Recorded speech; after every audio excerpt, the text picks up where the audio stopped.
Oh, Yeah, one's close. There's three. They're funneling dirt. One pushed in. No. Nice Sens. One more in dirt. Should be one more. got the fuser. Watch out, Ella.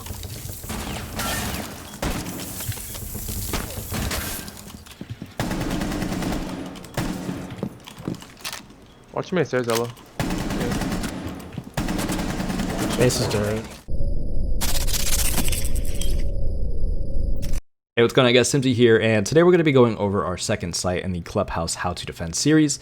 This is going to be a long series. We have a lot more maps to go over, so hopefully you guys are along for the ride. And I just want to say before we get started that about 78% of you guys are not subscribed to the channel. So if you guys are watching this content daily and enjoy the videos, definitely hit that subscribe button for future videos.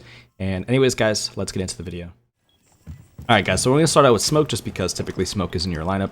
And your entire lineup is typically going to be a smoke, a Jaeger, some sort of info, so a Echo, a Maestro, or a Valk, and then of course you want some sort of wall denial, so that could be a Bandit, a Cade, or a Mute.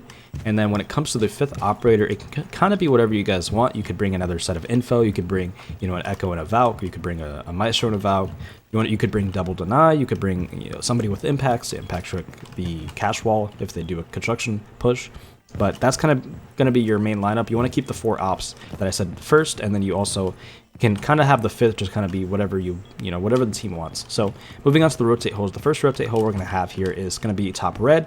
This can either be a vault hole, this could be just a crouch hole on the floor, or it could be a run hole. It really depends on how you guys like to play it.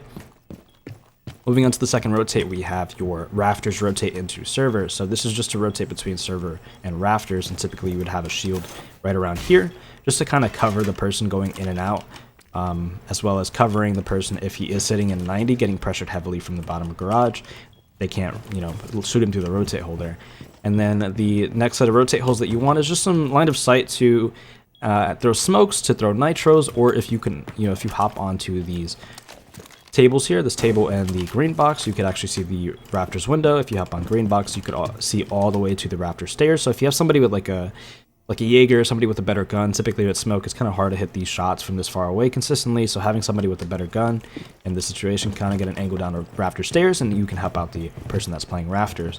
The next thing that you want to do is typically opening up this hatch, and what this allows you to do is just to have a rotate from the site. If you need to go underneath to nitro, or you need to go underneath to help a roamer or something like that, you can have that hatch open just for the potential rotates that you may need. Some good holes to make when it comes to a team that likes to take underneath when it comes to playing smoke is I open up right underneath green box. You can actually see the stock door, so if they run from in stock to lounge, you can catch them right here, as well as if you open up a line of sight just around here, you could actually get a angle onto the front door of, like the single door of the bar.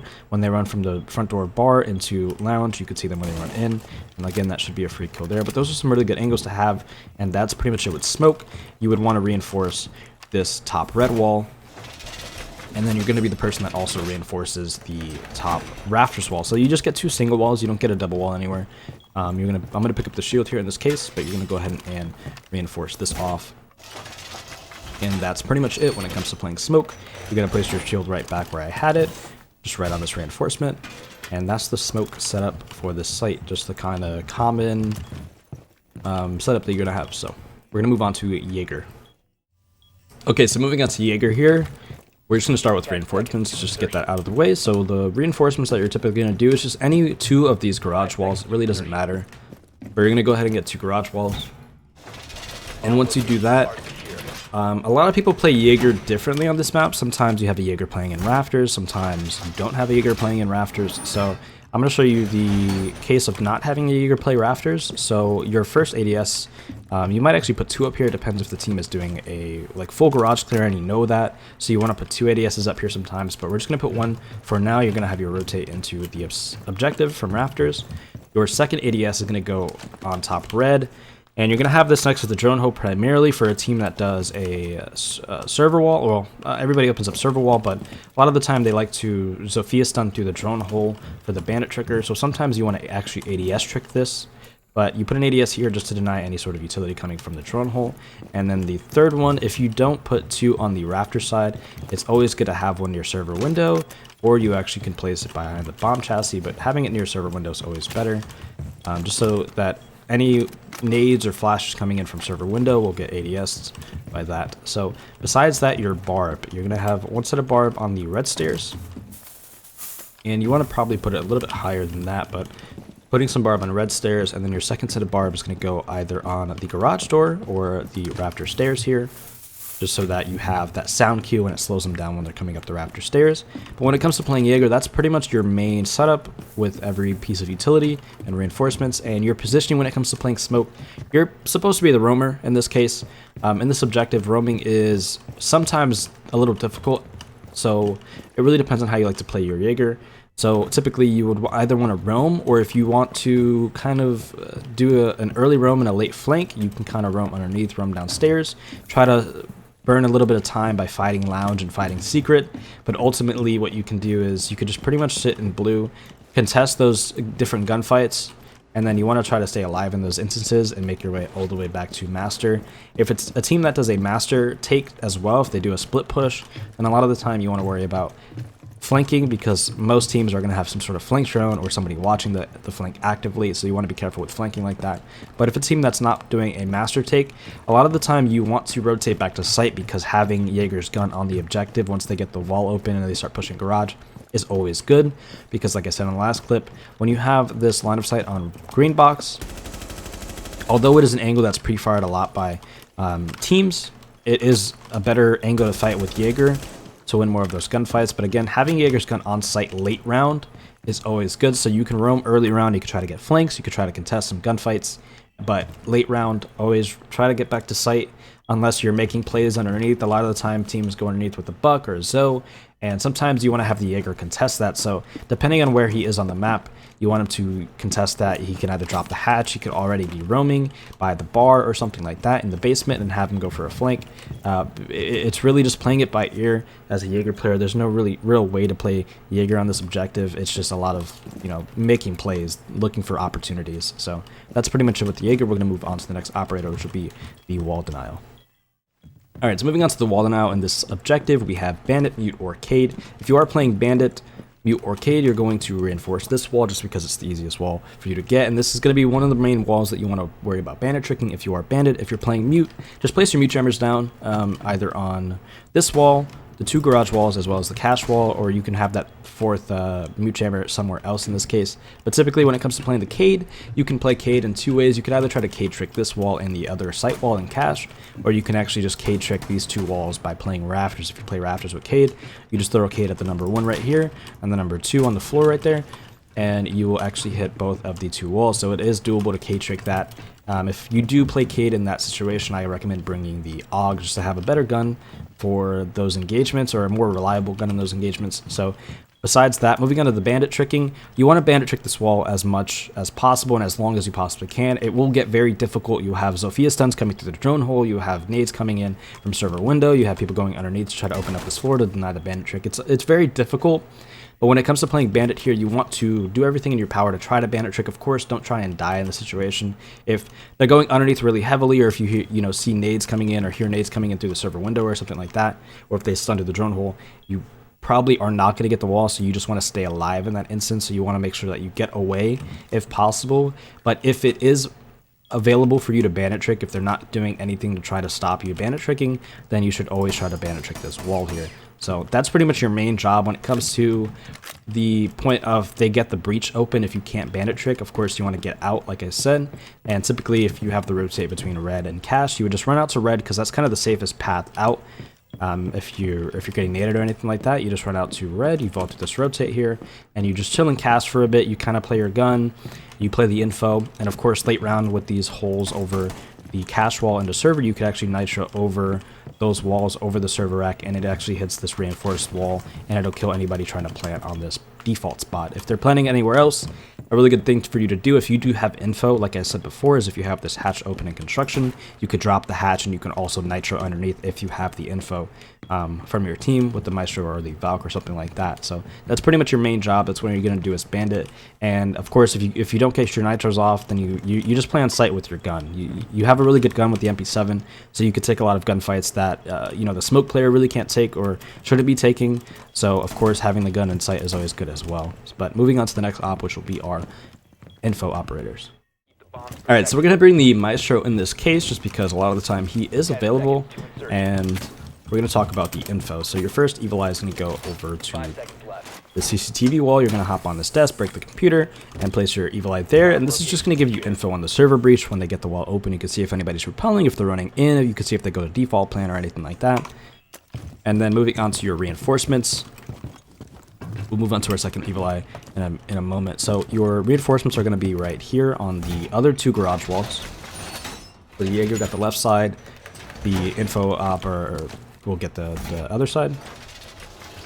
So moving on to your second Evil Eye, it can go in one of many places. It really depends on how a team is doing a push, but you can either put one inside of garage. You can have it at the top of these rafter stairs, just on this grate. You could turn it. You could see in the garage door. You could see the bottom garage door, the outside garage door. You could see if they walk in the breach underneath you, if they do open up that wall somehow, like the bike side of the wall, or anything like that. You have all the info. You could shoot drones or shock drones with your Evil Eye as well, just to kind of get the info out of garage. And then moving on from there, you're going to bring Barb in this instance, just because with Barb, you only have Jaeger Barb, and you want to bring some other Barb just to have other spots kind of have the info at the very least. So a lot of the time you would kind of coordinate with your Jaeger. You can put your Barb on the garage door, as well as putting it on the cache to construction door. But that's going to be your main setup when it comes to playing Maestro. And when you're playing Maestro, your positioning is dependent on how your team wants to play it. A lot of the time I've seen Maestro players play rafters. Sometimes they drop the Maestro altogether and bring a dock with the bulletproof. And again, you put the bulletproof there. You don't have the info inside of rafters, but you bring the bulletproof for the server side. And if you're playing Maestro or dock or something, in this case, inside of rafters, you're pretty much here to die, because if a team does a garage take, a lot of the time they bring nades, they bring Capitao, or they just put enough pressure on you where it's really hard to play this position, but you just want to waste as much time as possible. You're going to be playing in rafters in this case.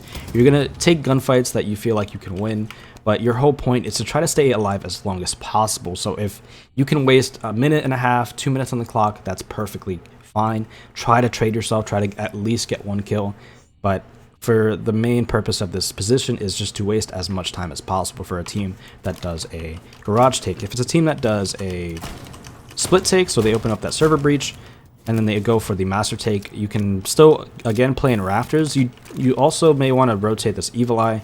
If you know it's a team that's doing a split push, you may want to rotate that Evil Eye that's in rafters over to cache somewhere. You can place it, on this back wall or over by this table. It really kind of depends on what you want to play it as, but putting it on this table up here will give you good info if they open up the breach, as well as if they're swinging in that construction door there. So putting it inside a cache is always good. You can see where they plant, and you can get info on the site if they are ignoring you in garage. So pretty much you're going to play rafters. You can kind of play this angle back and forth. You could peek as they run through the breach or they run through the construction door, and you should be able to kind of win a lot of these gunfights with the 81. So that's pretty much your main setup when it comes to playing the Maestro. Alright, so moving on to the fifth operator in this lineup. Like I said before, it can kind of be whatever you guys want. It could be more info, it could be another Nitro, it could be a Legion. It really doesn't matter. In any case, it literally depends on how you guys like to play this objective and what you want to bring. So the reinforcements that you're going to have is going to be onto the cache wall here into construction. You're going to open up above the wall so that you can impact trick. Just throw it through the impact hole, and it will impact anything that's on the other side, any Habanas, any thermites. And also, if they do Habana this wall, you typically want to let them open up the first one, and if they open up like the bottom, for example, you just impact through that Habana hole, and it'll get the rest of the pellets that they try to throw down. So if they do have 3 Habanas available, let them Habana the first one, unless they put 2 down. If they put 2 down, you always want to impact trick over, but if they are doing 1 at a time and they do the bottom, you always want to let them open up the bottom. But when it comes to opening up the second, you impact that second Habana, and then you impact the third Habana when they try to open it into a full crouch rotate. So just play it by, like, what's happening throughout the round. So you impact tricked over this wall. It's good. If you have a team that does a garage take, it's viable to try an impact trick in garage. It is very difficult. I don't recommend it for a lot of people, but people do play down in garage. You just open up above these 2 garage walls on both sides, and you can actually impact trick both of these just over this wall, and you could actually impact over this wall. If you can learn the throw, you could actually impact from way back here. I don't know the exact throw, but if you open up above the wall, you can do that as well. You can impact the Hibanas that like to get placed on the top left of this wall here. And then you could try and impact trick the Hibanas that are going to be placed to make a crouch roll. And it's a very aggressive spot to play. It is kind of unsafe at many times. This requires a lot of help from your teammates, so I don't really recommend playing that. But typically when it comes to playing Legion, you just want to play in sight. You just want to get your Legion mines stacked up in the objective, get some on bottom red, try to get some on garage if possible for your person playing in rafters, get some in construction side or cache door or anything like that. Literally just build up your Legion mines in the objective. You play on site with your gun. You can kind of help if needed. And like I said before, this could be whatever other operator you want to bring. If you want to bring a Valk and you want to have 2 roamers, you want to have the Jaeger room and the Valk room and kind of play together, you can do that. If you want to keep a Legion in the objective, you want to just have more site presence, then again, you can always have the Legion in this case. But you don't really do much as Legion here. If its team does the split push, you do want to impact trick this. I don't recommend playing the garage at all, but that's going to be your entire job. You don't really have a whole lot to do here. It's pretty much just pretty simple. It really depends on how your team likes to play it. Anyways, guys, that's going to be all from me. Thank you so much for watching. I hope you all enjoyed. If you did so, don't forget to leave a like on the video. I hope this information was useful. And if you guys are new to the channel, don't forget to hit that subscribe button for future videos. I have videos coming out 3 times a week. So anyways, I will catch you guys in the next video. Peace out.